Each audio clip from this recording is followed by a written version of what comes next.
Philosophy में जमीन आसमान का फर्क है। आप बहादुरी दिखाओ, अपने मुल्क के अंदर इनकलाब लाना, मुल्क में लाओ। आप दूसरी कंट्रीज को क्यों हिट कर रहे हो भाई? इनकलाब अपने मुल्क में लेके आना, आपने पूरी दुनिया में थोड़ी लेके आना, आप ठेकेदार लेके पूरी दुनिया के। अब यही भुगते बंद कर देगा 7 तारीख को, नहीं इनके पास पैसा।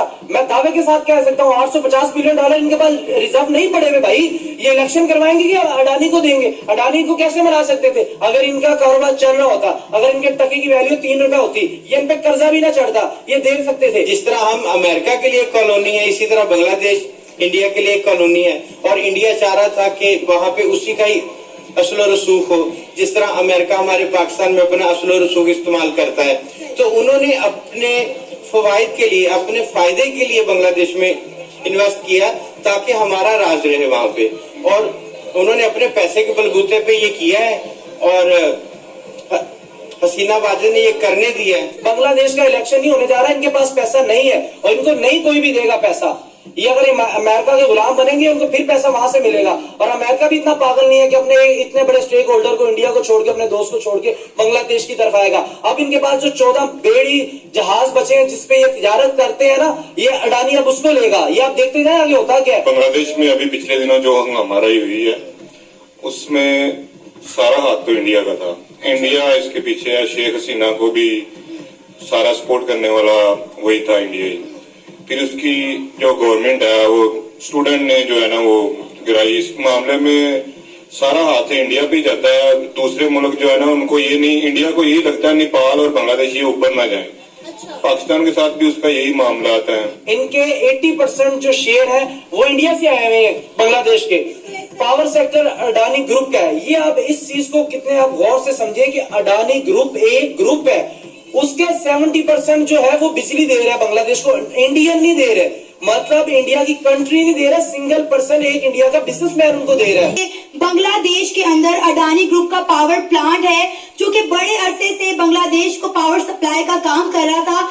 बांग्लादेश उनसे जो है बिजली खरीद रहा था, लेकिन काफी अरसे से बांग्लादेश ने जो है उनको बिजली के बिल अदा नहीं किए थे, जो कि बढ़ के $850 मिलियन पे पहुंच चुके हैं। और अब अडानी ग्रुप ने स्ट्रेट फॉरवर्ड उनको कह दिया कि भाई अगर आपने बिजली का बिल जमा ना करवाया तो हम 7 नवंबर को आपकी पावर सप्लाई कट कर देंगे।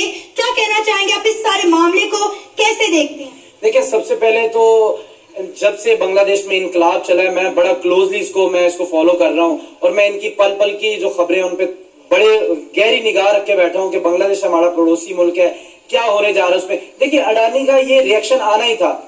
अगर मुझे कहीं ना किसी यूट्यूब पे पहले किसी ने मेरा इंटरव्यू सुना, मैंने इस तरह के एग्रेशन का ऑलरेडी पहले पेशगोई कर चुका था कि इस तरह के मामला होने। अडानी ने अपनी ये बिजली पावर सेक्टर को, ये अगर इनसे बिल नहीं दिए जाने, मैंने पहले कह दिया था जब स्ट्राइक चल रही थी, मैंने कहा इनकलाब आ रहा है, इनके 80% जो शेयर है वो इंडिया से आए हुए हैं, बांग्लादेश के। पावर सेक्टर अडानी ग्रुप का है। ये आप इस चीज को कितने आप गौर से समझे कि अडानी ग्रुप एक ग्रुप है, उसके 70% जो है वो बिजली दे रहा है बांग्लादेश को, इंडियन नहीं दे रहे। मतलब इंडिया की कंट्री नहीं दे रहा, सिंगल पर्सन, एक इंडिया का बिजनेसमैन उनको दे रहा है। यहाँ पे थोड़ा सा मेहर भाई आपकी इन्फॉर्मेशन में इजाफा करना चाहूंगी।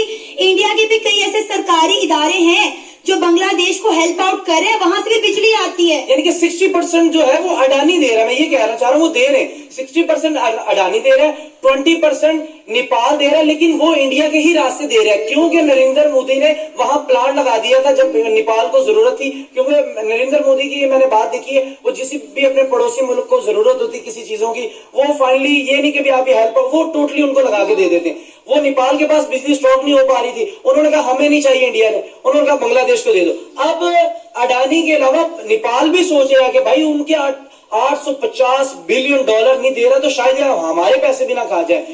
इस रिएक्शन का बिल्कुल बांग्लादेशी अवाम को भी बाखूबी पता था, लेकिन कुछ उनके अंदर कुछ इस तरह के हैं लोग जो इनकलाब के नाम पे पूरा बेड़ा गर्क कर दिया उन्होंने अपने मुल्क का। एक इकोनॉमी, टके की कीमत 3 रुपए थी हमारे पाकिस्तान रुपीज में, अब टका टके का भी नहीं रहा, टका रुल गया है। इंडस्ट्री 50%, ये मैं नहीं कह रहा कि 50%, मैं पूरा एक फिगर के साथ बता रहा हूं कि 50% बांग्लादेश की इंडस्ट्री बंद पड़ी है भाई।